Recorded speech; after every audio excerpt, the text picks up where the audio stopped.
All right, we back. It's day 3 and we moving along in this fast. And I know things are getting a little crazy. Everybody's running around trying to figure out what ingredients they're going to use and what they're going to cook and all this kind of stuff. Slow down. The one thing that I don't want us to do is get so bogged down in what we're going to eat and you're thinking about eating for 8 hours that you miss the purpose of why we're doing the fast.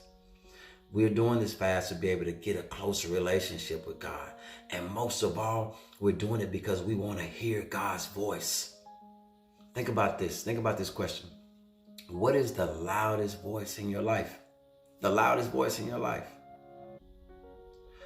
Also, how can you have a voice if you can't hear God's voice?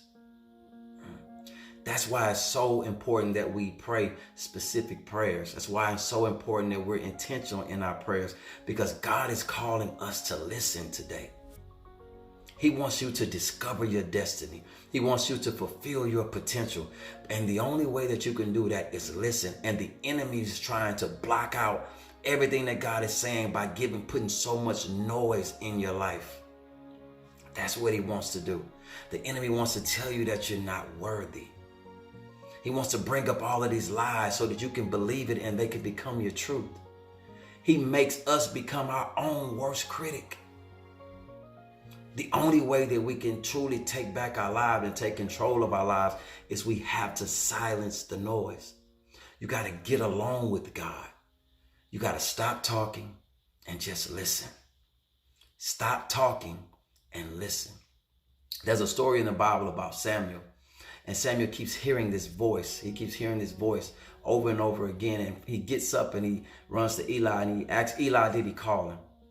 And Eli tells him, no, he didn't call him. So he goes back and he lays down and goes back to sleep. Then he gets up again. And he hears the voice. And Eli told him on that third time, he said, Samuel, if you hear this voice again, this time I want you to say, speak, Lord. Your servant is listening. That's what we're going to do on day 3. We're going to say, speak, Lord. Your servant is listening.